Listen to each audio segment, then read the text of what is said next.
mawasiliano katika ukanda wa SADC, na amesema yeye mwenyewe ataunga mkono pendekezo hilo la baraza la mawaziri wa SADC, ambapo katika mkutano wa tarehe 17 na 18 wa wakuu wa nchi na serikali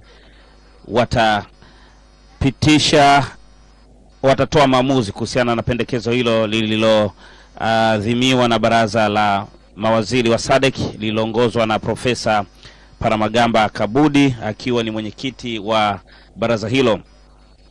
Kwa mujibu wa taarifa ambayo imetolewa hii leo baada ya mazungumzo ya viongozi hao wawili, ni kwamba pia ameahidi Rais Ramaphosa kuongeza nguvu kuwezesha soko huria kwa Afrika, lakini pia kuwezesha miradi mbalimbali ikiwemo swala la kuongeza ununuzi wa bidhaa za Tanzania. Kumbuke kwamba Tanzania imekuwa ikiuza bidhaa yake nchini Afrika Kusini, na Afrika Kusini ikiwa pia ikiuza bidhaa zake katika nchi ya Tanzania.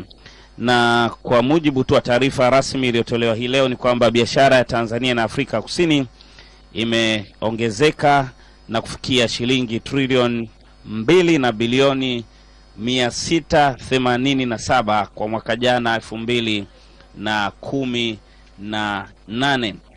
Na ukiangazia kwa takwimu za SADC ni kwamba Afrika Kusini inaongoza Afrika Kusini katika kufanya biashara katika ukanda wa SADC, ambapo 70% ya biashara ya SADC yote huenda Afrika Kusini.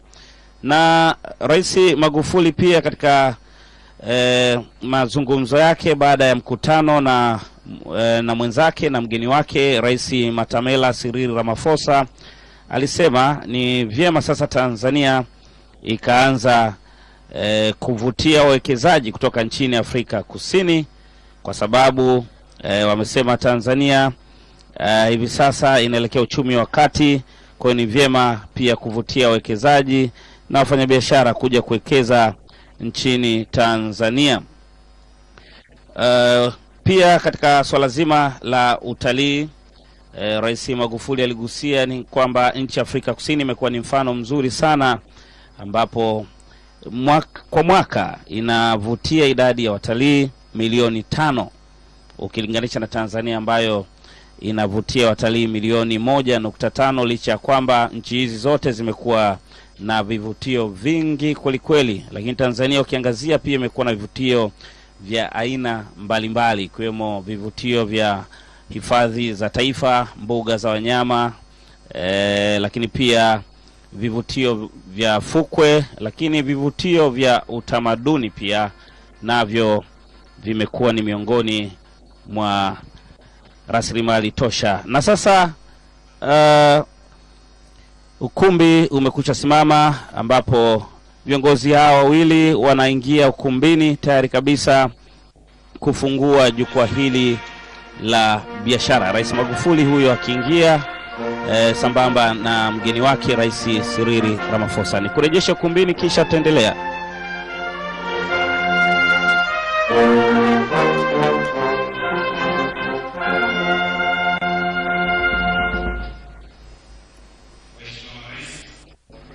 Naomba sasa mtuongoze kwa nyimbo za taifa, na nichukue nafasi hii sasa karibisha blast band ya jeshi la polisi kwa nyimbo za taifa.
Waheshimiwa, naomba tuketi.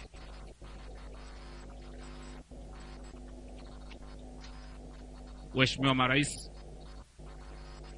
ninayo heshima kuanza ratiba yetu kwa kuwatambulisha viongozi mbalimbali walioko ndani ya ukumbi huu. Kwanza kabisa, naomba tutambue uwepo wa waheshimiwa mawaziri wa serikali ya Jamhuri ya Muungano wa Tanzania pamoja na Jamhuri ya Afrika ya Kusini. Naomba kwa pamoja tusimame.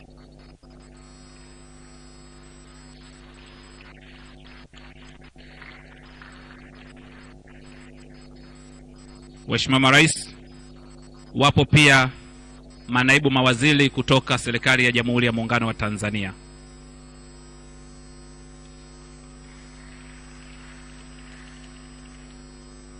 Pamoja nasi tunao wakuu wa vyombo vya ulinzi na usalama kutoka serikali ya Jamhuri ya Muungano wa Tanzania pamoja na Jamhuri ya Afrika ya Kusini.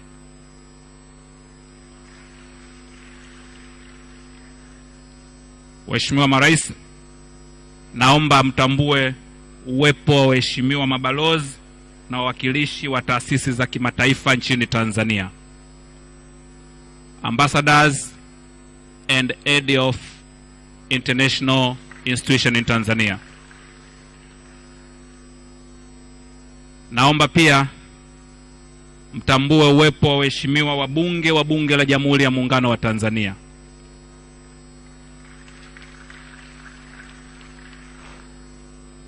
Waheshimiwa marais, naomba mtambue uwepo wa wenyeviti wa bodi za taasisi za umma Jamhuri ya Muungano wa Tanzania pamoja na watendaji wakuu wa taasisi hizo.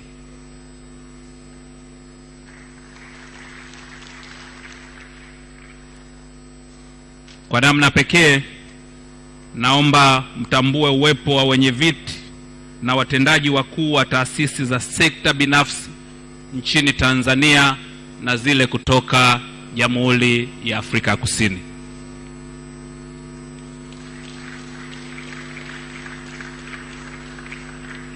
Waheshimiwa marais, pia ndani ya ukumbi huu tunao wazee wa mkoa wa Dar es Salaam wakiongozwa na mzee Joseph Butiku, mwenyekiti wa taasisi ya Mwalimu Nyerere Foundation.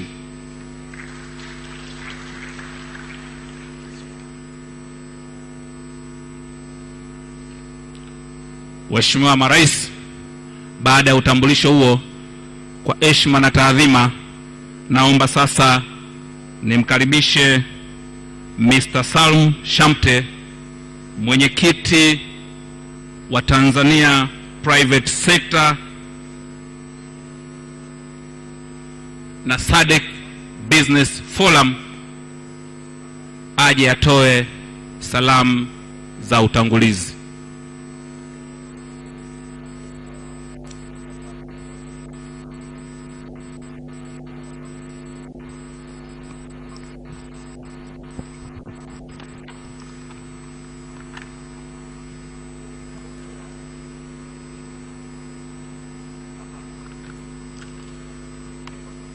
Your Excellency, Dr. John Pombe Joseph Magufuli, President of the United Republic of Tanzania, Your Excellency, Matamela Cyrill Ramaphosa, President of the Republic of South Africa, Honorable Ministers from the governments of South Africa and Tanzania, Honorable Deputy Ministers, Honorable Members of Parliament, Your Excellencies, Ambassadors and members of the Diplomatic Corps, distinguished business leaders and government officials from Tanzania and South Africa, invited guests, all protocols observed, good afternoon.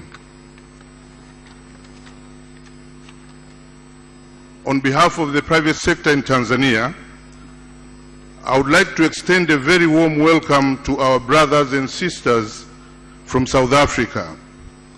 Welcome to Tanzania and welcome to the city of Dar es Salaam, the haven of peace. May the Almighty God make your stay an enjoyable and a fruitful one.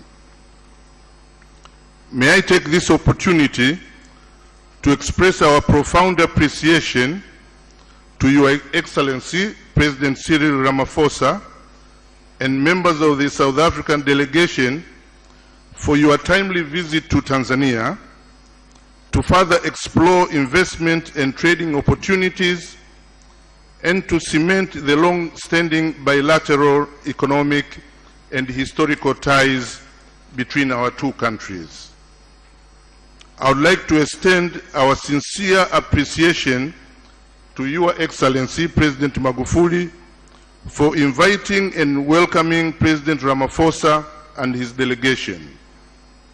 We, the business community, congratulate you, Mr. President, on becoming the chairman of SADC. We also thank and congratulate you. We also thank and congratulate you for ushering in extensive reforms to create an attractive and enabling environment to invest and do business in Tanzania. We believe that during your term as chairman of SADC, you will continue to persuade all SADC countries to seriously focus on creating sustainable and enabling environment for the private sector to prosper and take advantage of the opportunities presented in the market of more than 400 million people in the region and beyond. Your Excellencies, your presence today signals the commitment you have in championing and advancing private sector development as engines of growth.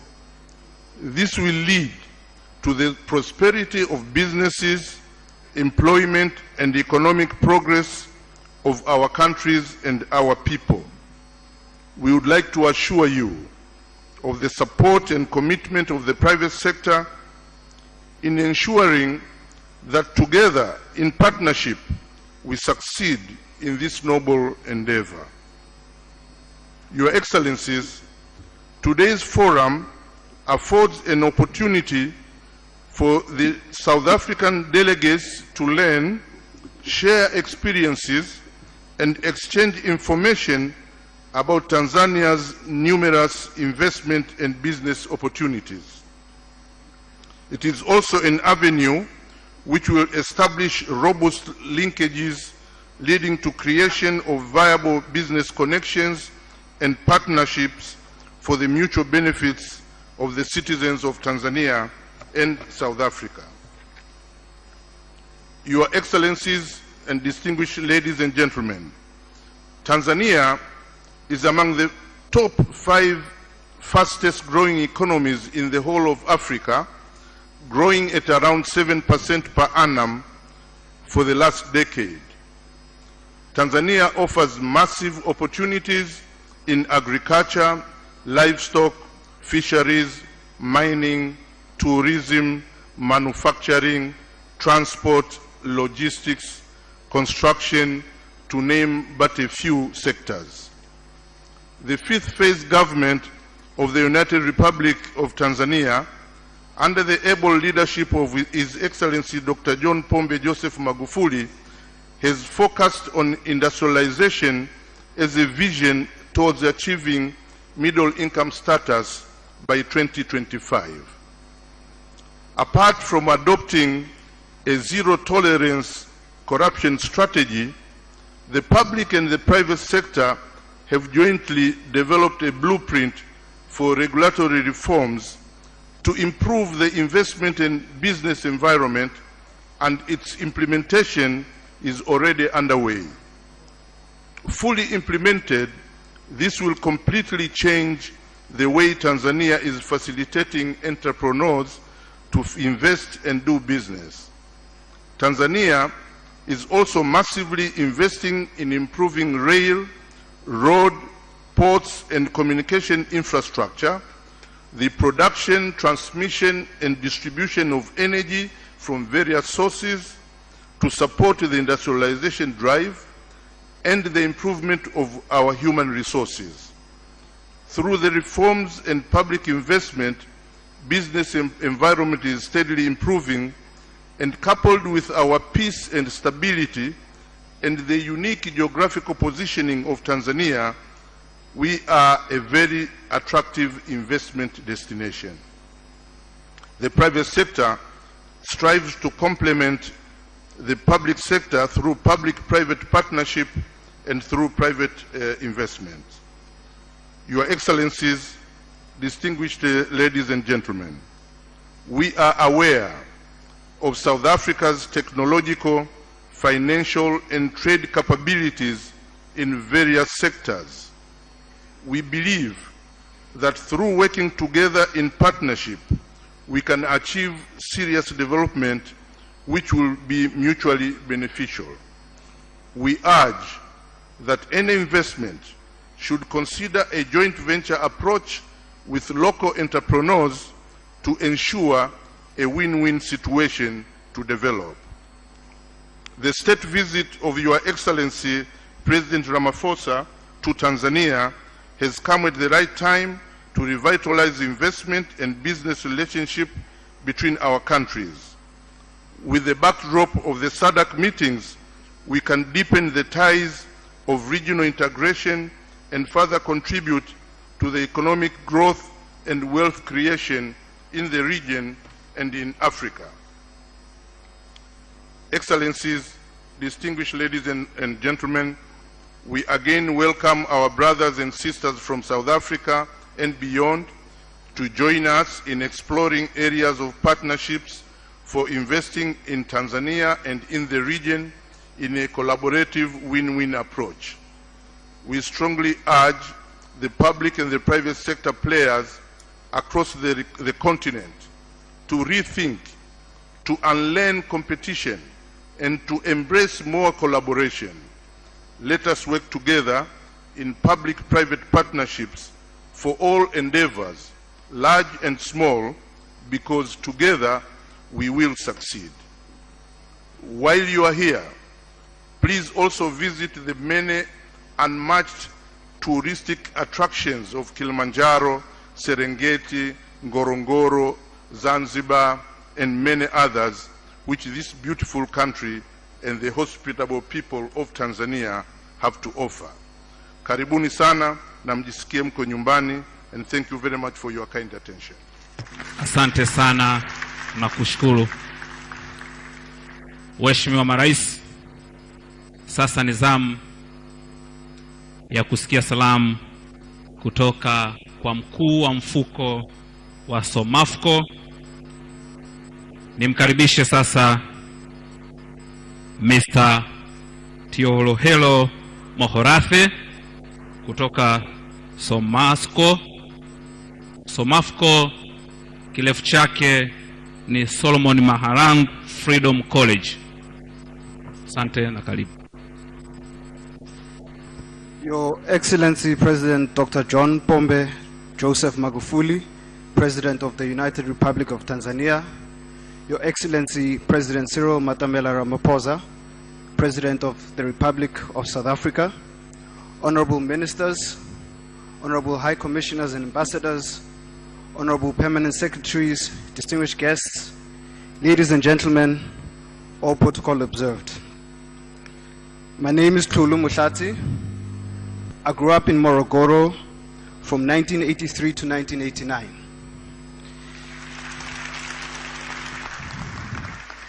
This was possible because in 1979, during South Africa's darkest hours, Tanzania generously gave the ANC land on which its dreams of a liberated South Africa was realized. Not only was a school built called the Solomon Mahlangu Freedom College, abbreviated Somafco, we developed a modern village which included industries such as a carpentry factory, a textile factory, and a farm, amongst other facilities.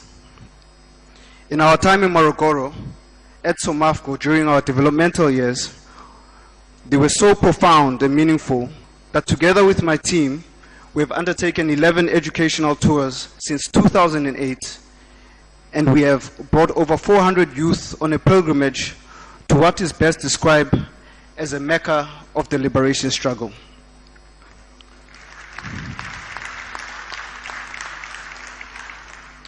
What is special about this year, apart from the obvious engagements and bilateral discussion, is that we have brought business partners who President Ramaphosa insisted we mobilize to make serious investment proposals in Tanzania. I would strongly encourage you to stay after our principals and left, because these businesses don't want to merely invest in Tanzania, but they are looking for real impact. For example, one company and our state-owned DFI, the DBSA, are seeking to support President Magufuli's inspirational drive in rail projects, road, and the ports, as mentioned earlier. They are already training train conductors in South Africa. Others want to seriously invest in cashew nut processing factories and renewable energy. They are open to partnerships to make this happen. Last but not least, we as the Somafco Trust are pleased to share that we have been working with global consulting engineering firm Oricon to launch an exciting precinct project in Morogoro. The precinct will not only preserve and, most importantly, promote our shared heritage, it will also contribute to unlocking the economic potential that the SGR project will enable in Morogoro and other parts of the country. President Magufuli, Mazimbu ni nyumbani. Ni nyumbani yetu, and we are truly passionate about this country, and would like to ask you to please join President Ramaphosa, who over the last 3 years has steadfastly supported the project we've been pursuing. Please join him in supporting this project, and we'll take it from there. Asanteni. Naomba tumshangilie kwa makofi mengi tafadhali.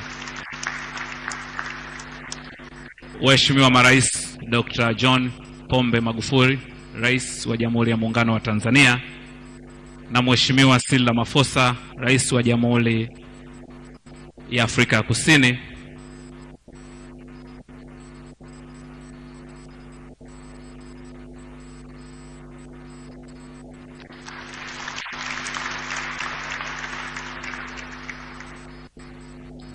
sasa ni zamu ya kusikia salamu kutoka kwa waheshimiwa mawaziri wa Jamhuri ya Muungano wa Tanzania na wa Jamhuri ya Afrika Kusini.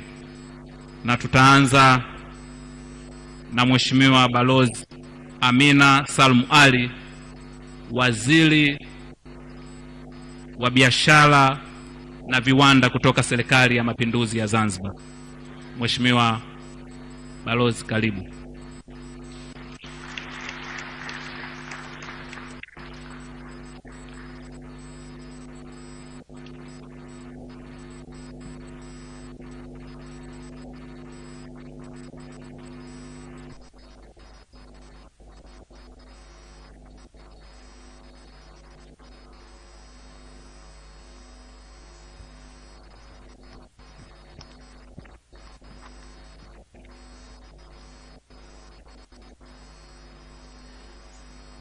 Mheshimiwa Dkt John Joseph Pombe Magufuli, Rais wa Jamhuri ya Muungano wa Tanzania, Mheshimiwa Cyrill Ramaphosa, Rais wa Jamhuri ya Afrika Kusini,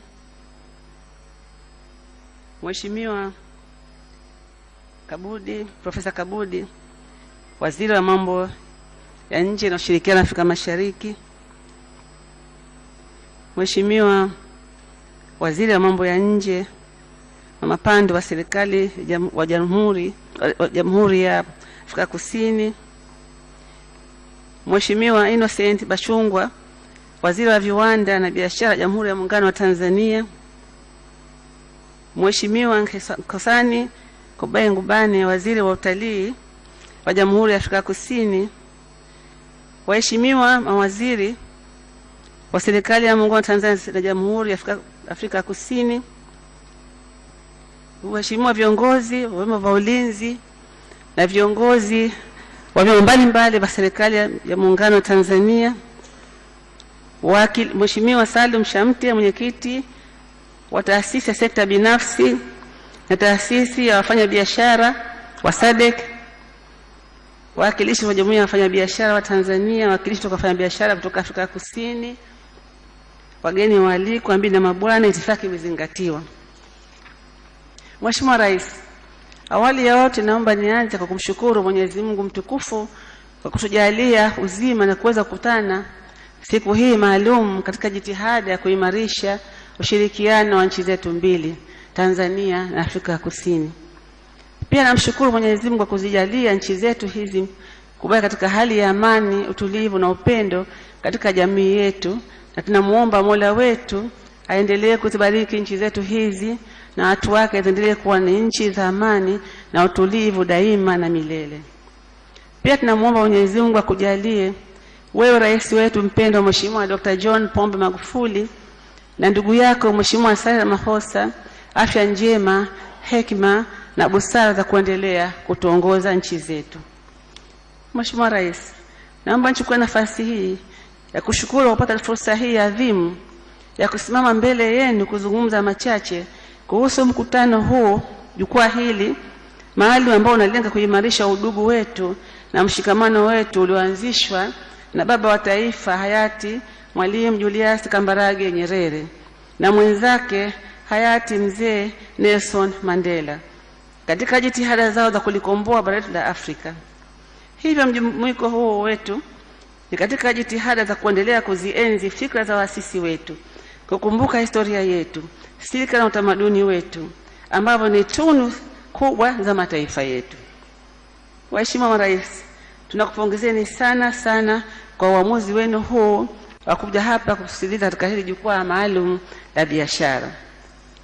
Mheshimiwa Rais, Watanzania na Waafrika Kusini ni wamoja na tumekuwa tukishirikiana katika mambo mengi ikiwa ni pamoja na kufanya biashara na uwekezaji.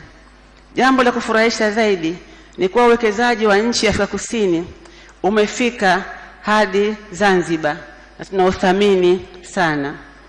Mheshimiwa Rais, moja ya nguzo ya kuimarisha biashara na uwekezaji ni matumizi ya lugha ambayo irahisishe mawasiliano na ni moja ya njia kuelewana na kuweka mazingira rahisi na mazuri ya kukuza biashara. Katika siku za hivi karibuni, chini ya uongozi wako makini, tumeshuhudia juhudi zako na za ndugu yako Mheshimiwa Rais Ramaphosa, Rais wa Jamhuri ya Afrika Kusini, kwa kushirikiana kuhakikisha kwamba lugha yetu ya ukombozi wa bara la Afrika, yaani Kiswahili, inafundishwa katika mitaala ya elimu nchini Afrika Kusini. Ni imani kwamba hatua hii muhimu itazidi kuimarisha udugu wetu na mshikamano, na matokeo yake itasaidia sana kukuza utengamano wetu na kuongeza biashara si tu baina ya Afrika Kusini na Tanzania, na itasambaa kwa kasi zaidi katika ukanda wetu mzima wa jumuiya yetu hii ya SADC. Mheshimiwa Rais, kupitia jukwaa hili mtatupa nafasi ya kuzungumza na kujadili mbinu na mikakati muhimu ya kuongeza mashirikiano kwenye uwekezaji baina ya nchi zetu, hivyo kuongeza kwa kiwango cha juu uwekezaji kwenye maeneo muhimu kwa maendeleo yetu. Vile vile ipo haja pia kuzungumza njia za kuongeza biashara za pande zote mbili, cha biashara baina ya nchi zetu ukilinganisha na mauzo tunayofanya na nchi zilizo nje ya kanda yetu na Afrika. Nchi zetu zina kila sababu ya kushirikiana na kubadilishana mbinu za mikakati na kuongeza ujuzi wa fani mbalimbali ikiwemo elimu maalum inayohitajika Tanzania, teknolojia, uwekezaji wa kifedha, na hatimaye tunaweza kuwa ndiyo nguzo kubwa ya maendeleo katika jumuiya yetu ya mashirikiano ya SADC na Afrika kwa ujumla. Mheshimiwa Rais, baada ya maelezo haya mafupi na kwa kuelewa utayari wako na uzalendo wako sio tu kwa Tanzania, pia kwa bara la Afrika ikiwemo na nchi rafiki kama hii ya Afrika Kusini, umesimama kwa uthabiti katika kukuza uwekezaji na kuondoa urasimu na vikwazo katika biashara baina ya nchi zetu za kanda na Afrika. Kwani kufanya hivyo ni kuweka misingi muhimu ya kukuza uchumi na maendeleo endelevu na ya ustawi wa wananchi wetu. Mheshimiwa Rais, nasema hongera sana waheshimiwa marais kwa kutukutanisha pamoja katika tukio hili muhimu na la kihistoria. Naomba nimalizie kwa kurudia kauli mbiu ya SADC, umoja wetu ndio nguvu yetu. Karibuni sana, asante sana. Asante sana, naomba tumpongeze kwa makofi. Waheshimiwa marais, naomba mtambue uwepo wa makatibu wakuu na manaibu makatibu wakuu kutoka Jamhuri ya Muungano wa Tanzania na Jamhuri ya Afrika Kusini. Makatibu wakuu, naomba tusimame.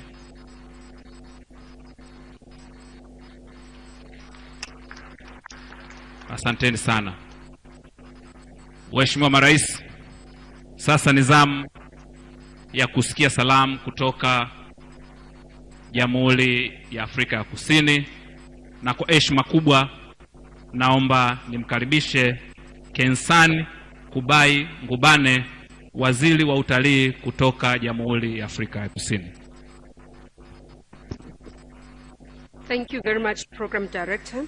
His Excellency President Joseph Magufuli, the President of the United Republic of Tanzania, His Excellency President Cyrill Ramaphosa, the President of the Republic of South Africa, Ministers and Deputy Ministers from both the countries, Members of Parliament, Members of the Diplomatic Corps, Captains of Industries from both the United Republic of Tanzania and the Republic of South Africa, Excellencies, ladies and gentlemen, distinguished guests. South Africa and Tanzania enjoy very cordial and fraternal relations forged over decades in the battlefield of political, social, and economic emancipation. After centuries of struggle, today our two countries are liberated and are, in many ways, taking practical steps to eradicate the scourge of poverty, unemployment, and underdevelopment. In this regard, the private sector remains a key partner and driver of the growth that our countries need to win this battle to create a more fair, equitable, healthy, and sustainable communities. The instruments to help us achieve these laudable goals are encapsulated in the various economic cooperation agreements signed at the highest level of the two governments. These agreements seek to enhance trade and investment between two countries and establishes formal and regular consultative structures at both senior official level and ministerial level, as well as at the private sector level. The agreements include, amongst others, Memorandum of Understanding on Economic Cooperation signed in 1998 with a new generation Memorandum of Understanding currently under negotiation. Agreement for the avoidance of double taxation and the prevention of fiscal evasion with respect to taxes on income signed in 2005. Agreement for the promotion and reciprocal protection of investments signed in 2005. Agreements between the government of the Republic of South Africa and the government of the United Republic of Tanzania on the establishment of a binational commission signed in 2011. In addition, our two countries are also bound together and committed to the successful conclusions of the SADC Free Trade Agreement, the COMESA, EAC, SADC Tripartite Free Trade Agreements, and SACU EAC negotiations. Excellencies, these agreements are designed primarily to help foster and incentivize the establishment of effective and flourishing partnerships at government-to-government level, government-to-business level, and business-to-business levels between our two countries.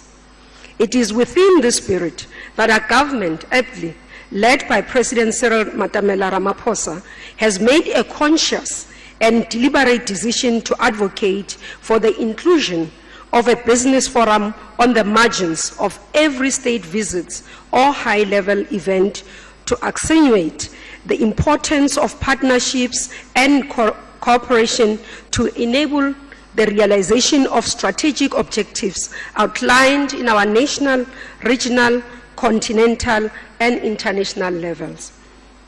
However, we must recognize that as governments, our role is to create an enabling environment that incentivizes, protects, and encourages the private sector to unleash the power of their creative abilities, ingenuity, and entrepreneurial spirit in order to translate public policies into more trade and more investment, more growth, more jobs, which is the bedrock of every nation that aspires to climb the upper echelons of prosperity, well-being, and wealth.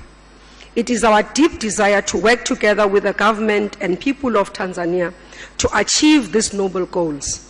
In this regard, it is incumbent upon our two countries to put in place measures and instruments that will be required to assist us to better manage and deal with the opportunities, challenges, and threats that could be generated by what we envisage and expect to be a very exciting and promising future characterized by increased bilateral, two-way trade and investments. We owe it to the current and future generations to establish a solid and effective platform that should, if well and properly managed, catapult our two countries as leading players in the African continental integration and economic development agenda. With those words, and on behalf of the Republic of South Africa, I wish you a successful business engagement. And again, thank you for hosting us here today, colleagues from Tanzania. Asante sana, siyabonga na kenza. Asante sana Mheshimiwa Waziri kwa salamu kutoka kwa wenzetu Jamhuri ya Afrika ya Kusini. Mheshimiwa Marais, kwa heshima kubwa, sasa ni zamu ya Mheshimiwa Innocent Basungwa, mbunge, waziri wa viwanda na biashara kutoka Jamhuri ya Muungano wa Tanzania.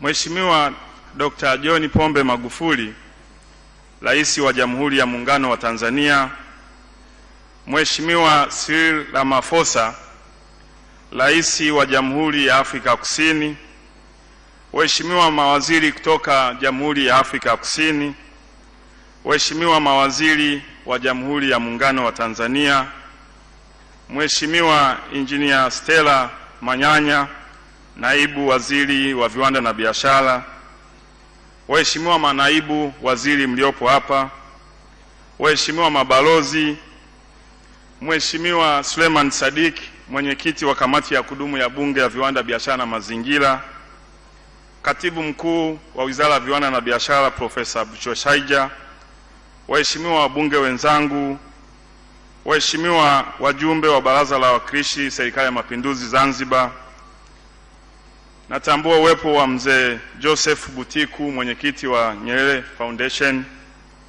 waheshimiwa makatibu wakuu na manaibu wa katibu wakuu, viongozi wa vyombo vya ulinzi na usalama, mwenyekiti wa Tanzania Private Sectors Foundation mzee Shamte, wafanyabiashara kutoka Jamhuri ya Afrika Kusini, wafanyabiashara kutoka Tanzania, viongozi wa taasisi, sekta binafsi na umma mliopo hapa, waheshimiwa marais, awali ya yote niungane na waliotangulia kuongea kumshukuru Mwenyezi Mungu kwanza kwa kuwajalia afya njema marais wetu. Lakini pia waheshimiwa marais, namshukuru sana Mwenyezi Mungu kwa kudumisha undugu na urafiki uliopo baina ya nchi zetu. Namshukuru Mwenyezi Mungu kwa yote. Waheshimiwa marais, niungane na wewe Mheshimiwa Rais wetu Dkt John Pombe Magufuli pamoja na Watanzania kumkaribisha Mheshimiwa Rais Cyrill Ramaphosa pamoja na ujumbe wake kwa kuitembelea Tanzania. Tunaungana rais wetu kuwakaribisha sana Mheshimiwa Rais Ramaphosa.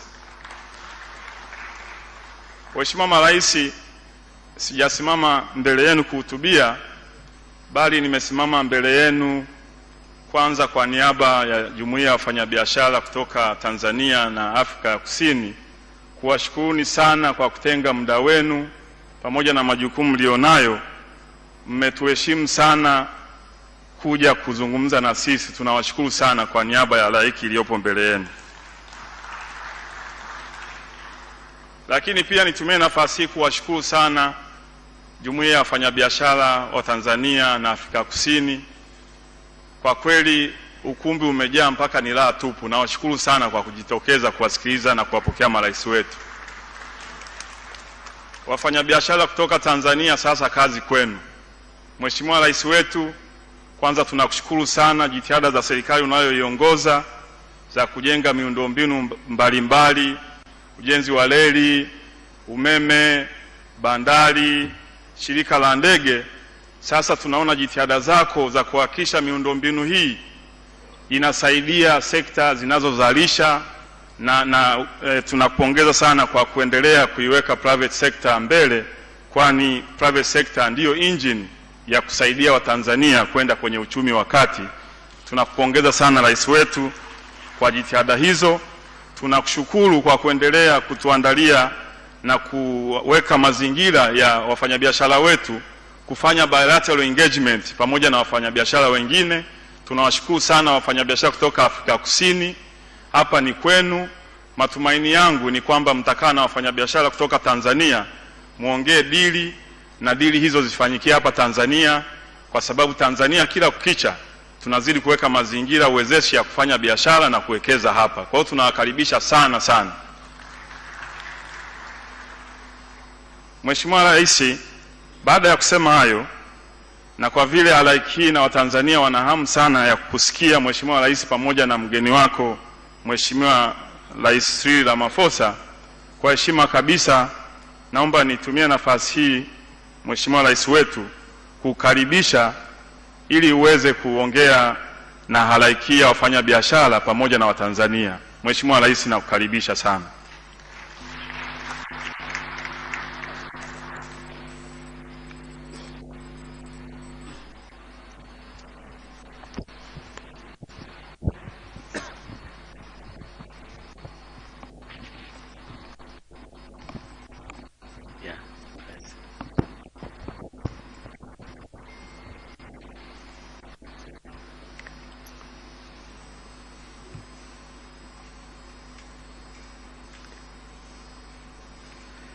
It makes me very difficult which language I should use.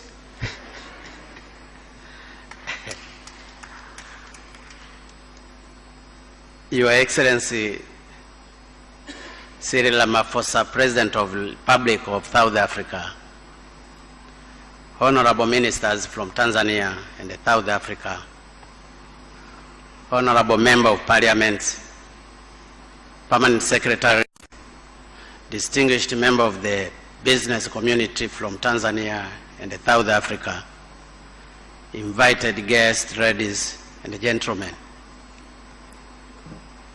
I feel greatly honored to have the opportunity to attend a business forum between Tanzania and South Africa for the second time. As you all may recall, on 11th May 2017, at this very place, I and the former President of South Africa, His Excellency Jacob Zuma, had the privilege to attend another business forum between our two countries. Indeed, these two business fora demonstrate our resolve for a deeper economic cooperation between our two brotherly nations. Before I proceed with my remark, allow me, on behalf of the government and the people of the United Republic of Tanzania, to once again extend a very warm welcome to Your Excellency and my dear brother, President Ramaphosa. I also commend you for your decision to come with this higher level business delegation. In this regards, I would also like warmly welcome my brothers and sisters from the South African business community who have come to meet their Tanzanian counterparts in order to discuss and explore business opportunities between our two countries. Kindly feel at home, for indeed Tanzania is your second home. Your Excellencies President Ramaphosa, distinguished participants, this business forum, it comes at a point when our two nations are fully committed to the furtherance of our economic cooperation. It is an evidence fact that in the past, our nations were brought together by struggle for political liberations against apartheid. However, since the return of the majority rule in South Africa, our nations are now directing their attention towards economic liberations. In my humble opinion, this must constitute an overarching mission, not only for two nations, but for the whole of Africa. This is important because even our political liberation will make no sense if this mission remains unaccomplished. For we shall remain dependent on economic powerful nations. Therefore, as a friendly and brother nations, we must direct our effort towards economic liberations.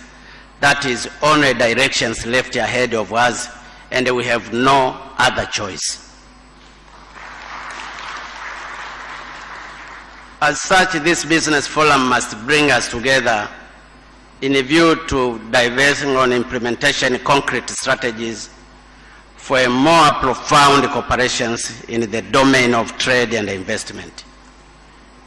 Indeed, our shared history has taught us to work closely. Let us continue in the same directions. Your Excellency President Ramaphosa, honorable leaders, distinguished participants, South Africa is our major economic and business partner. Statistics can attest to this fact. In 2018, the volume of trade between our nations amounted to 1,108.2 million US$, where Tanzania imported goods and services worth 437.2 million US$, being an increase by 5.3% compared to 515.152 billion US$. In 2017. On the other hand, the export value from Tanzania to South Africa accounted for US$743.02 million in 2018, being an increase by 6.8% compared to US$699.791 million in 2017. Based on these statistics, South Africa ranks second among the leading country destinations of Tanzania's export, with a 16.7% share of all our export commodities. In the same vein, more than 70% of all Tanzanians' export to SADC go to South Africa. The main exports from Tanzania to South Africa include minerals, especially gold, cotton, tea, tobacco, wheat flour, simsim, coffee, cereals, spices from Zanzibar, fruits, and vegetables. On the other hand, Tanzanians' major imports include various types of machineries, electric equipments, beverage, sugar, rubber, cosmetic, detergents, vehicle, plastic, and the transportation equipment. Apart from that, South Africa has a total of 228 investment projects in Tanzania with USA dollar 860.05 million, availing 21,075 employment opportunities, making it the 13th largest investors in Tanzania. Your Excellencies, President Ramaphosa, honorable leaders, distinguished participants, a quick assessment of the few statistics that I have just presented attest to the strength of our cooperations in trade and investment, and that this cooperation has been growing year after year. Furthermore, the balance of trade between our nations is yet another indicator of our close cooperations. Certainly, these achievements are ascribed to our long-standing diplomatic, political, and economic ties. Despite this achievement, a lot of trade and investment potentials remain unexploited. In fact, if we fully utilize all the available opportunities, our bilateral trade and investment cooperation would attain a new and unprecedented height. The industrial sector presents a major investment opportunity which is full aligned with the visions of the current 50th government. It is a fact that in our country, the level of productions of manufactured goods is still very low. And so, is it contributions to the nation's gross product, GDP, it is actually less than 15%. Therefore, as a nation, we are determined to promote the manufacturing sector by encouraging the establishments of industries that add value to our products with a view to cutting down the amount of primary goods exported out of our country and finished goods imported from abroad. We want to fabricate textile from our cotton to process meat. Actually, Tanzania is the second largest amount of animals after Ethiopia. To fabricate leather materials using our livestock, to process fish from our ocean, lakes, rivers, and ponds, to produce sugar and edible oil using our locally available produce, and etc. Our ultimate goal is to reach a stage where we can process all our primary goods and eventually abandon the current practice of exporting raw material from our country. Exporting raw material means you are also exporting jobs. In line with this above argument, I recognize that South Africa is one of the major buyers of minerals and precious stones from Tanzania. We invite you to build mineral smelters and refineries in order to add value to the mineral product prior to the exportations. I'm certain that you have the necessary technology and the donors are open for the door are open for investment in this area. And I'm really assuring you the door is open and it will continue to be open for this area. Of particular importance is that the issue of investment in pharmaceutical industries. Our country, and I believe this is the case with the other SADC countries, spend a lot of foreign exchange for importations of medical supplies. I have mentioned this during our discussion with President Ramaphosa. This is due to lack of pharmaceutical industries. At present, our medical stores department has been given the mandate by the Global Fund to procure medical supplies for all SADC member countries. It is, however, unfortunate that 94% of the medical supplies are imported from abroad. we have failed to fully utilize this opportunity due to industrial backwardness. We thus invite all serious investors from South Africa to invest in industrial sector, including pharmaceutical industries. Our major focus resides on industries that utilize the locally available primary goods. It goes without saying that South Africa is far more advanced in terms of industrial technology compared to many African countries. So the room is there for you. It is therefore important and useful to share experiences and utilize the available technology to develop the industrial sector in Africa, and more so in the SADC sub-regions. Your Excellency, President Ramaphosa, ladies and gentlemen, tourism is another area with huge investment potentials. For those who might not be aware, Tanzania ranks second in the world of number of tourist attractions behind Brazil. However, these attractions have not been developed and fully utilized to contribute the right share to the GDP. It is in these recognitions the government is undertaking a concerted effort to promote the tourist sector by focusing on all tourist circuits, the northern, the southern, and the northwest circuit. For instance, we have recently established 3 new national parks in the northwest circuit, and another one is due to be established in the southern circuit.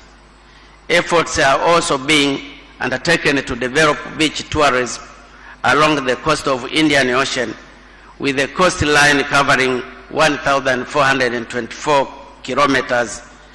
Measures are also underway to develop sports, culture, and historical tourism. In this regard, we call for investors from South Africa to invest especially in tourist infrastructure, including hotels, camps, transport, and etc., both in the mainlands and Tanzania. Connected to this, I would like to propose to the distinguished participants, if time so permit, please visit some of our tourist attractions. Do not only for the enjoyment, but also for exploring and identifying areas for investment. Your Excellencies, it is clear that South Africa has made great strides in field of motor assembly. When I came to your country during the inauguration ceremony of my brother, His Excellency Ramaphosa, I was able to see myself the advancement you have attained in motor assembly technology and how you encourage your people to purchase vehicles assembled in South Africa. In fact, I did not see old vehicles causing noise and air pollution on the road, especially for those roads which I used during the time when I was in South Africa. We also invited serious stakeholders, or business people from South Africa, to establish motor assembly industries in our country. The market is huge and readily available.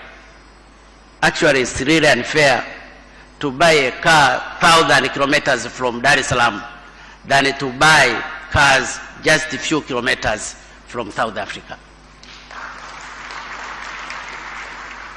Your Excellency President Ramaphosa, honorable leaders, I have so far pointed out some investment opportunities available in our country. At this juncture, I deem it important to explain very briefly effort being undertaken by the government to create a conducive environment for trade and investment. First and most importantly, the government has established a new ministry specifically responsible for investment under the Prime Minister's office. Secondly, in order to promote industries and investment, we have set export processing zone and special economic zones. We have further continued to put in place enabling infrastructure, including the implementation of various energy projects in order to reduce production cost. One of them is the flagship project of Nyerere Dam in Rufiji Basin, coastal regions, which will generate 2,115 megawatts. We have also undertaken to develop transports and transportation infrastructure, including road, air, water, and railway transport. Regarding air transport, we have revamped our national carrier, Air Tanzania, and as you might have witnessed, we have recently established direct flight to South Africa. This direct flight is scheduled 4 times a week. This arrangement will facilitate not only trade and investment, but also promote tourism between our countries. In line with that, airports are being expanded. I am sure you have seen it. Roads are constructed all over the country. Marine ports are being expanded and a new ship constructed. Most importantly, we are constructing a standard gauge railway covering 1,800 kilometers from Dar es Salaam to Mwanza, Kigoma regional, and then the railway line will later connect our neighboring Burundi and Rwanda. Another measures involved the review of our legal and regulatory framework in order to simplify investment procedures and get rid of bureaucracies. We undertake all these measures because our country has its door large open to all investors, both local and international. In this connection, I urge all investors not to head to street propaganda that our country is not investors friendly. Those are empty words uttered by individuals with ill intentions against our nation. This government is a great friend of all investors. Above all, Tanzania is a peaceful country and politically stable. The investment environment is therefore predictable. Do not be deceived. Your Excellency, President Ramaphosa, honorable readers, distinguished participants, quite often at the end of business fora like this, participants do exchange phone numbers and the other contacts in order to keep in touch. But it is also possible that no concrete actions follow thereafter. In fact, some participants may end up getting girlfriends or boyfriends instead of establishing business relations. That said, I do intend to stop you from getting girlfriends and boyfriends, but I just wanted to summarize my message in the following terms. 1. Your discussion must focus on concrete issues rather than generalities of which no implementation can be affected. 2. Upon the conclusions of the forum, secure business partners and reach some concrete preliminary arrangement. Number 3, identify areas of trade and investment and prepare for implementation. Without concrete resolutions and a forum for implementation, this forum might not yield intended results. After this remark, I wish you a successful forum and a fruitful deliberations for the mutual benefits of our both country and their people. May God bless you all. Thank you for your kind attention. Asanteni sana kwa kunisikiliza.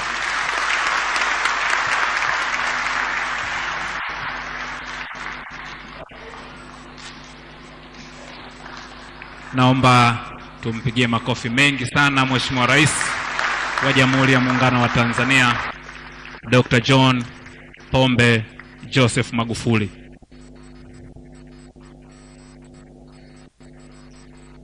Mheshimiwa Marais, kwa heshima kubwa naomba sasa nimkaribishe tena Mheshimiwa Innocent Bashungwa Mbunge, waziri wa viwanda na biashara kutoka Jamhuri ya Muungano wa Tanzania, aweze kuja na kumkaribisha Mheshimiwa Cyrill Ramaphosa, Rais wa Jamhuri ya Afrika Kusini. Mheshimiwa Waziri, karibu. Waheshimiwa marais, kwa heshima na taadhima, naomba nitumie fursa hii kumkaribisha Mheshimiwa Rais Cyrill Ramaphosa aweze kutuhutubia. Mheshimiwa Rais, karibu sana.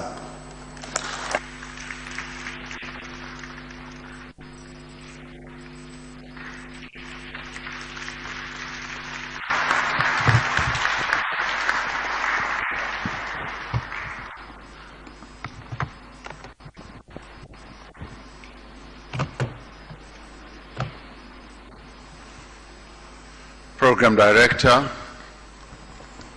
Your Excellency President John Magufuli, Honorable Ministers and Deputy Ministers from both South Africa and Tanzania, business leaders, leaders of government institutions, ladies and gentlemen, and distinguished guests. I'd like to first express my gratitude to all of you who have taken time to come to this business forum. This is one of the most well-attended business forums that I have been to in my humble view. Thank you very much. We are pleased to be in your beautiful country, President Magufuli. We as South Africans also come from a very beautiful country. But because Tanzania and the people of Tanzania carved a very historic place for their country to be regarded as the Mecca of the struggle, it has been whispered to me that God is about to decide which one of the two countries is the most beautiful. And I'll whisper it to you during the dinner tonight, President Magufuli, so you might be able to get another accolade as a country.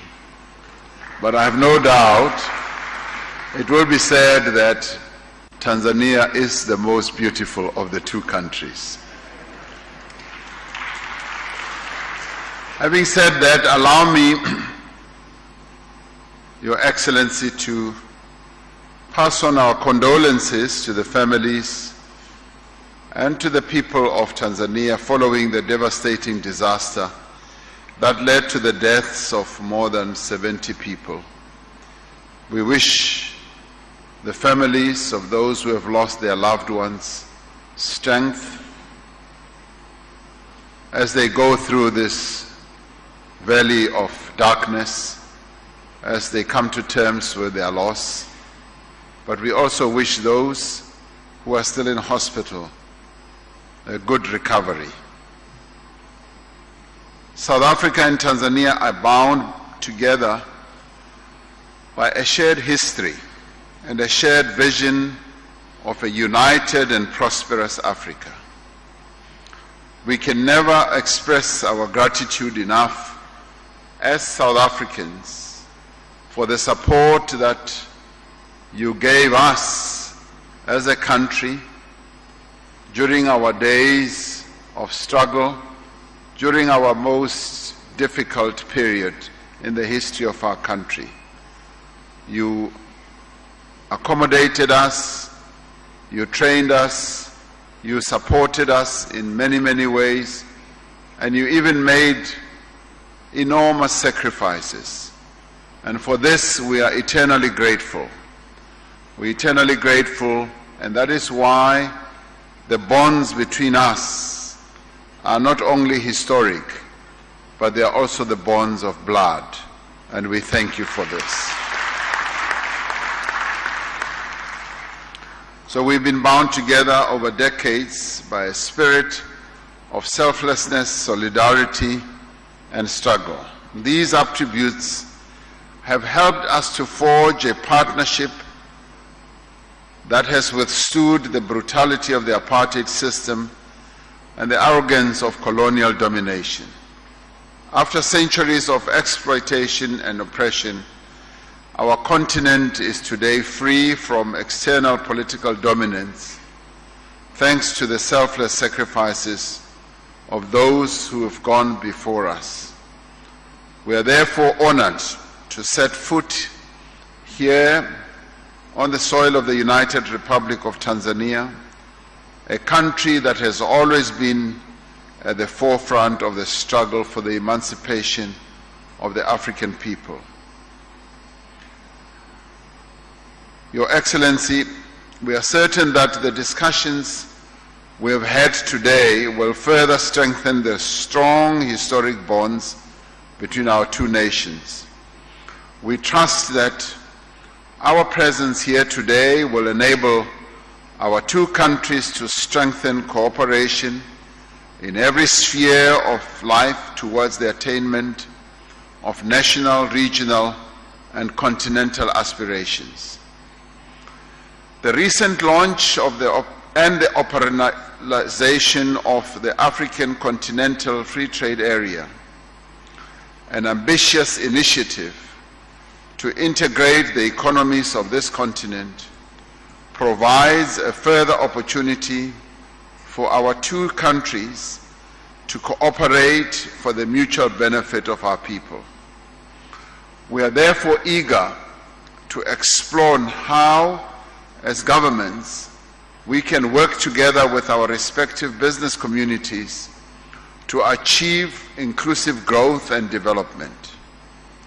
This initiative makes manifest the timeless words of the late President Julius Nyerere when he said, "Without unity, there is no future for Africa."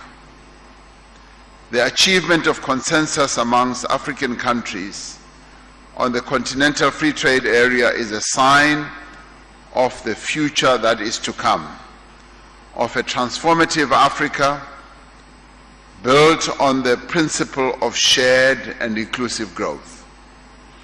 Over the coming decades, the population of our continent will grow to well over 1 billion people. The population of cities and universities will expand at an even greater rate, and by 2030, African consumers will spend well over 2.5 trillion US dollars. The resultant boom that this offers us is an unprecedented opportunity to leverage this demographic dividend to promote rapid industrialization and development. By realizing this opportunity and grabbing it,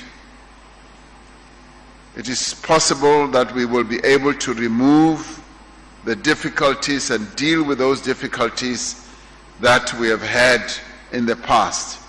But in order to do so, we will have to remove barriers that prevent business from thriving. Our own country is currently going through a low cycle of growth. In our engagement with the business community, who in our country represent 70% of the broad size of our economy, the other 30% being represented by state-owned enterprises. As we have engaged with them, they have cited a number of reasons why we may be growing at such a low rate. And some of those reasons they have cited have been policy uncertainty and inconsistency over the past few years. They have extolled us to remove barriers that impede business from investing and to enhance the ease of doing business and establish one-stop offices that will ensure that the arbitrariness in the application of laws and regulation and the bureaucracy that seeps in to impede business confidence is done away with. We have paid heed to these concerns and have found that by paying attention to these matters actually increases the confidence of business people in doing business in our country. Some of the issues that they had raised with us were fairly simple and straightforward things, such as visa regulations. They said the visa regulations that we've got are too stringent, and as a result, they prevent not only tourists from coming to South Africa, but they also prevent business travelers, executives and managers from coming to South Africa easily. And they have said to us, remove all these barriers and you will see that your economy will begin to respond in a positive way. They have also said, and they identified a number of reasons, and they have also said the arbitrariness of government officials in stopping businesses from growing is something that we should pay attention to. And they cited examples like in the mining industry, for instance, an official will just arrive after a worker has been injured on the finger or in the hand and shut down the mine for the whole day. And they've said, that is too arbitrary. You should not do that because that kills business confidence. And they say increase business confidence and increase their trust in your ability to apply the laws of the land, and you will see that business confidence will increase. This is what we are about now. We are involved in a mission to increase business confidence because we want to attract a lot of these people with a lot of money to come to South Africa to invest. So the creation of a conducive environment for investment is therefore essential for economic growth and job creation. All this can only be achieved through cooperation between business and government, where each party heeds each other's concerns. Where the business sector also does pay heed to the concerns that the government has to say, and vice versa.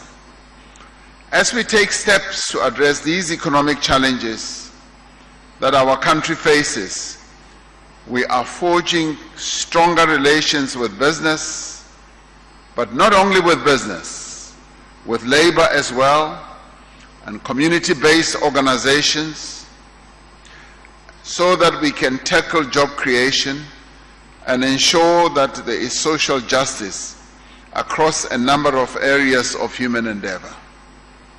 To generate our economy and to put our country on a growth trajectory, we have decided to focus on a number of key priorities. The one is to transform the economy of our country and create jobs. The other one is to focus on education and skills and health, and to consolidate the social wage through reliable and quality basic services that we want to continue making available to the people of our country. We also are focusing on human settlements and the spatial integration in our country and strengthening the various levels of government, particularly government at local level, which is the real reciprocity of investment. Because when investors invest, they don't invest at State House or in our case at the union buildings. They invest at the local level, and that is the area that we want to strengthen. But we also want to ensure that we promote social cohesion in our country, and unite the South African nation into a united nation that will tackle the challenges that we face. But another important area is to create a capable developmental state that will tackle incidents of corruption and make sure that we rid our country of corrupt activities and corrupt people. But more importantly, we are focused on another key priority, which is to create a better Africa and a better world. Our focus is to be Pan-African, is to ensure that whatever we do, we will focus on South Africa, no doubt, but focus on our continent as well. And it is for this reason that we felt honored to be invited here, because this is part of our process on ensuring that we unite our efforts in the two countries so that we can tackle economic growth together. Now, through these measures, we are convinced that growth will be the derivative that will flow from our efforts in this regard. South Africa is ready and prepared to craft a new partnership model with Tanzania, where government and business work together to clear the way for more investment to flow between our two countries. I'm therefore extremely pleased that specific project ideas have been presented and discussed during the course of this business forum. Last year, trade between our two countries amounted to $470 million US, with South Africa being the largest purchaser of Tanzanian exports. South African firms are among the top 5 largest investors in Tanzania, operating in areas like mining, manufacturing, finance, ICT, and telecoms. President Magufuli informed me that there are some 228 South African companies operating in Tanzania. We are naturally very pleased about this. We also want a number of Tanzanian companies to come and invest in South Africa. Let us match each other as we cross-invest in each other's economies. We confirm that these South African businesses operating here have taken advantage of the wonderful relationship that exists between the government of Tanzania and South Africa. We have reinforced this strong economic base by signing agreements between our two governments to promote investment and to cooperate on issues of investment, trade, and industry. We recognize that to strengthen our economic ties, we must redouble our efforts to promote the industrialization between our two countries and across the African continent. We must learn from the lessons of other regions in the world where imbalanced development has limited the impact of regional integration and threatened the longevity of regional blocs. No African country will be able to reach its potential while its neighbors lag behind. South Africa recognizes this and looks to Tanzania as a strategic partner in this long march to build a prosperous society. We have a shared responsibility to drive forward SADC's initiatives to promote deeper integration and accelerated industrialization. The SADC Industrialization Strategy Roadmap and Action Plan represent a base from which our region can begin building a conducive environment for the development of competitive regional value chains. Our two countries must identify and invest in the value chains that have the greatest potential to drive growth and employment.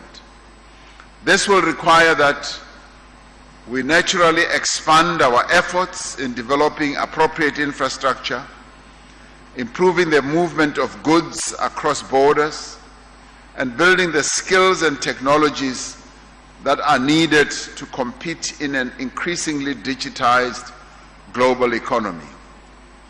These efforts will unlock enormous value for our business communities. Investments in large cross-border infrastructure projects will improve the business environment. There is just no doubt about that. But they will also stimulate economic activity and could be used to drive African manufacturing.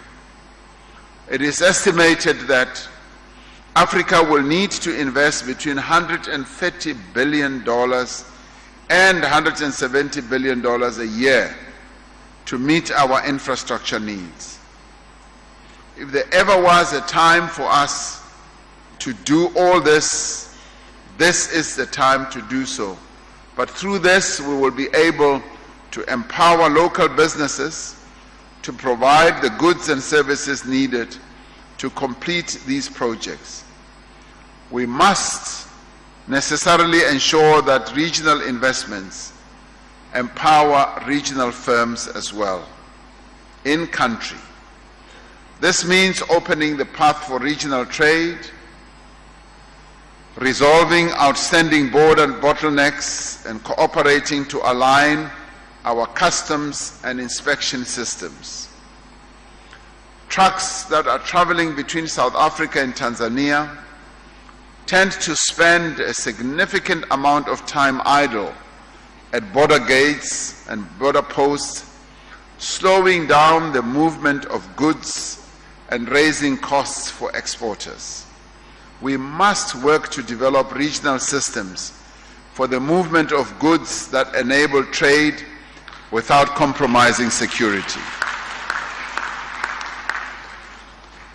Now, these initiatives are particularly important because of the new opportunities that are being offered to businesses across the African continent by the tripartite free trade area and the continental free trade area. Both of these agreements offer a drastically expanded horizon for African trade and investments, and they also offer the potential for development on a regional productive hub that can be leveraged to compete globally. While the African Free Trade Area Agreement is the first priority, the real work must then begin to ensure that the agreement is implemented and firms are supported to use the available preferences. Now, alongside investment in infrastructure, we need, as a people, to work together to invest in the youth of our countries.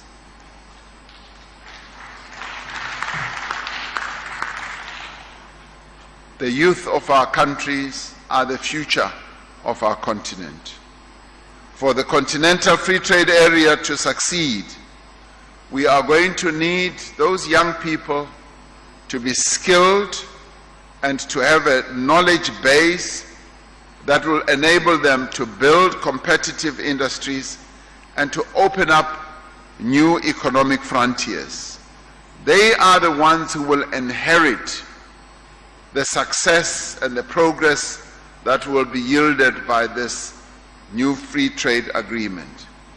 As companies invest, they need to be encouraged to promote the development of local skills and capabilities, not only to sustain their own enterprises, but to also develop the local economies on which business growth depends. Africa has great challenges, but it is also a vast continent of great unprecedented opportunity. Now, the whole world is looking at Africa to be the next growth story in the economies of the world. And we as Africans better get ready. We better get ready to reap this great benefit that we are going to, because we are the ones who are going to be leading in the creation of new technologies. We are the ones who are possibly going to be the factory of the whole world, just as China has been the factory of the world. And more, we are going to inherit that mantle, and we better be ready. And our companies sitting here better be ready for this new frontier that is approaching us. It is ours. The hour for Africa has arrived. Now, even as we do this, we have no doubt about the difficulties involved in trying to get onto this platform. Our objective to build thriving, integrated, and inclusive economies will require the work of a generation. But this is work worth doing, and this is a future worth building. Together we fought colonialism, and together we fought apartheid, a horribly evil, oppressive system. We fought both evils and defeated them. Now together, we now have the great opportunity to build a prosperous future for the people of Tanzania and for the people of South Africa, and indeed for the people of our continent as a whole. Let us take this opportunity and make it real. Thank you very much.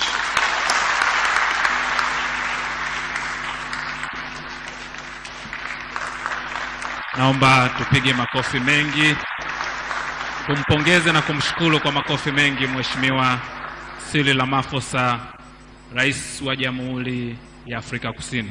Naomba tuketi. Waheshimiwa marais, kwa mujibu wa ratiba, kinachofuata sasa ni itifaki ya picha, na kwa heshima kubwa Basi mtazamaji wa TBC1, Rais Cyrill Ramaphosa wa Afrika Kusini amemaliza kutoa hotuba yake hapa katika jukwaa hili la biashara, na kikubwa ambacho amekisisitiza ni pamoja na kudumisha ushirikiano wa nchi, ukanda na bara zima la Afrika, lakini pia akisisitiza serikali za mataifa haya mawili kufanya kazi na sekta za kibiashara, akitolea mfano katika taifa lake uchumi mkubwa umewezeshwa na uwezeshaji wa sekta hizo za kibiashara. Lakini pia amesisitiza kuhusiana na biashara huria, kutumia soko kutokana na ongezeko la watu ambalo linatarajiwa kuwa ni kubwa. Kwa hiyo itasaidia pia kupata soko la bidhaa zitakazozalishwa na viwanda katika mataifa haya. Lakini pia amegusia swala zima la kuondoa vikwazo vya kibiashara ili kuwezesha ufanyaji biashara mzuri na kuweka vituo vya pamoja vya forodha ili kuweza kurahisisha sasa uwekezaji katika mataifa haya. Swala zima lingine ambalo amegusia ni swala zima la mapambano dhidi ya rushwa, lakini pia amegusia swala la kujifunza, kuwa tayari kwa teknolojia mpya na kutumia teknolojia hiyo, kwani mapinduzi haya ya kiuchumi na ya viwanda yatafanya mataifa haya sasa kuwa ni mataifa makubwa katika siku za usoni. Lakini kabla ya rais huyu wa Afrika Kusini kuhutubia, Rais wa Tanzania Dkt John Pombe Magufuli pia alitoa hotuba yake na kugusia maeneo kadha wa kadha, akisisitiza mapinduzi ya kiuchumi lazima yatumie rasilimali zilizopo, lakini pia akigusia kwamba urali wa biashara ya Tanzania na Afrika Kusini imezidi kukua, akitolea mfano wa mwaka 2018 kufikia kiasi cha shilingi trilioni 2 na milioni 687.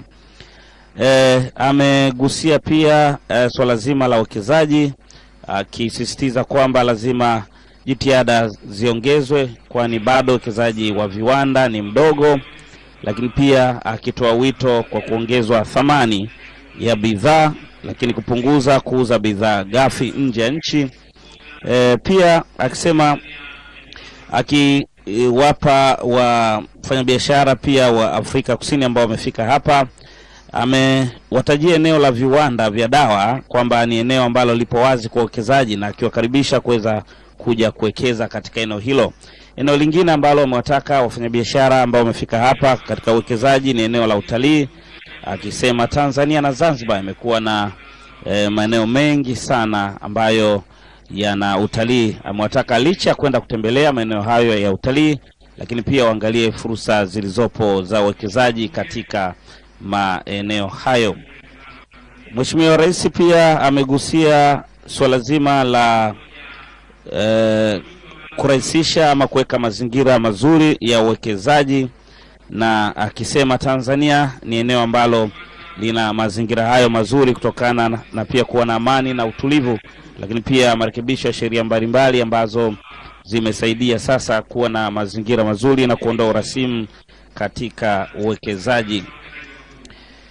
Ni baadhi ya maeneo ambayo yamegusiwa na viongozi hao wawili ambao wametoa hotuba zao katika jukwaa hili la biashara linalokutanisha wafanyabiashara wa kada mbalimbali kutoka Tanzania, lakini pia wale kutoka Afrika Kusini.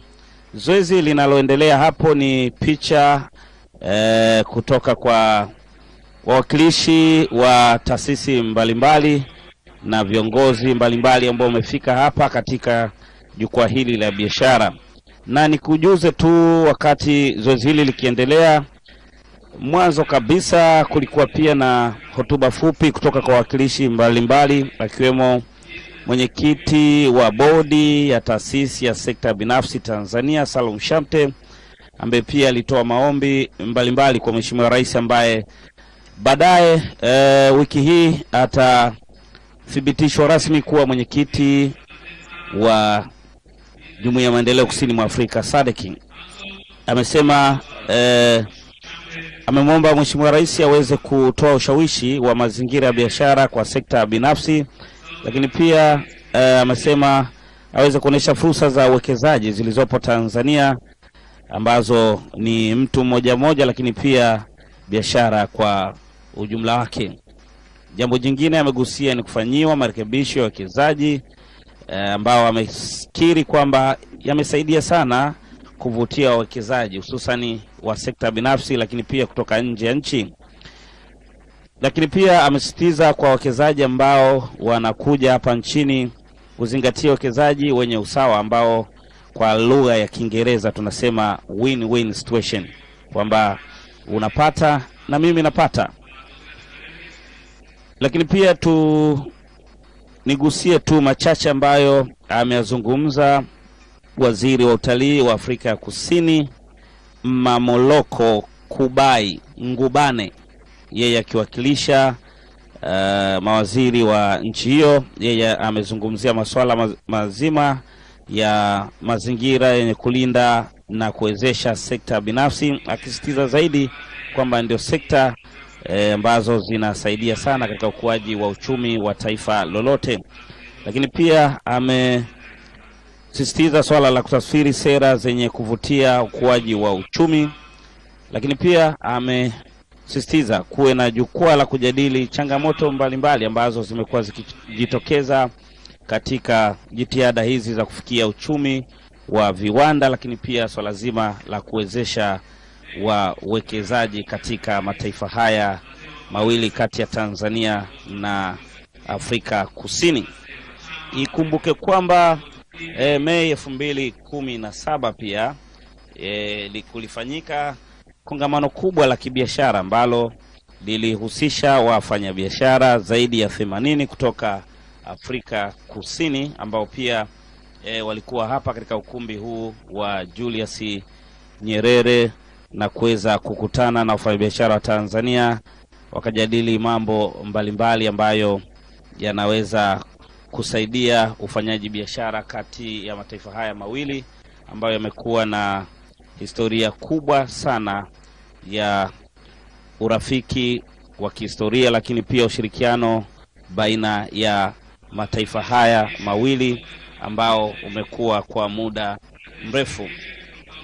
Wakati picha zikiendelea, ni kujuze pia maeneo ya muhimu kabisa ambayo yamezidisha uhusiano kati ya Tanzania na Afrika Kusini. Tukianzia eneo lile la uhusiano wa kihistoria katika harakati za kupinga ubaguzi wa rangi, serikali ya Tanzania, kama ulivyosikia baadhi ya wakilishi hapa wa Afrika Kusini walielezea, pia eneo lile la Mazimbu kule Morogoro lilitumika kama eneo la kuhifadhia wale wapigania uhuru, lakini pia kulikuwa na chuo cha kutoa mafunzo ama shule ya kutoa mafunzo kwa wanafunzi wa Kiafrika Kusini ambao walikimbia machafuko yale ya Soweto, na waliweza kupata mafunzo hapo, na mpaka sasa kumekuwa na historia kubwa sana. Ukitaja jina la Solomon Mahlangu, basi unakuwa umetaja jina la mpigania uhuru huyo, lakini pia umetaja historia kubwa sana ambayo imewekwa pale kati ya urafiki wa chama kikuu cha siasa Afrika Kusini ANC na serikali ya Tanzania. Na hapo kesho pia Rais wa Afrika Kusini atatembelea eneo hilo. Tusikie kile kinachoendelea hapo studio, kisha tutarejea wakiwa wanahitimisha kabisa kwa ajili ya nyimbo za taifa. Hotuba hizi zimekwisha hitimishwa, lakini tusikie kinachoendelea kumbini.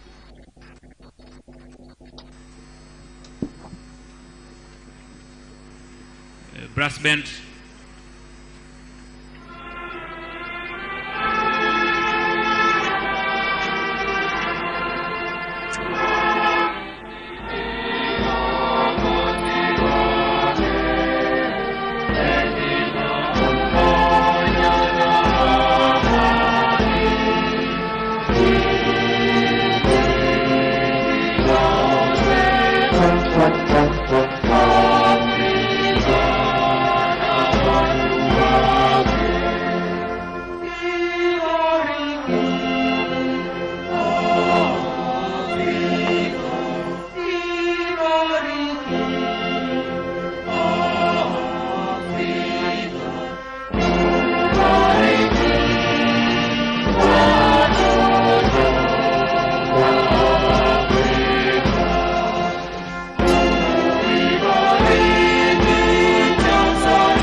Ndiyo tunafika mwisho wa ratiba yetu kwa siku ya leo. Na basi mtazamaji wa TBC, hatuna la ziada kutoka katika kituo hiki cha mikutano cha Julius Nyerere. Tulikuletea matangazo ya moja kwa moja ya baraza la biashara, jukwaa la biashara ambalo likihusisha wafanyabiashara kutoka mataifa ya Tanzania na Afrika Kusini, ambapo wamesikia hotuba kutoka kwa viongozi wakuu wa nchi hizi, Rais Cyrill Ramaphosa na Rais Dkt John Pombe Magufuli. Na sasa wanaondoka katika ukumbi huu kwa ajili ya vifa itakayofanyika Ikulu hapo baadaye. Lakini hapo kesho Rais wa Afrika Kusini Cyrill Ramaphosa ataelekea kule mkoani Morogoro kutembelea eneo ambalo lilikuwa ni kambi ya wapigania uhuru na wapinga ubaguzi wa rangi nchini Afrika ya Kusini. Rais Magufuli akiagana na viongozi mbalimbali waliofika katika jukwaa hili la biashara.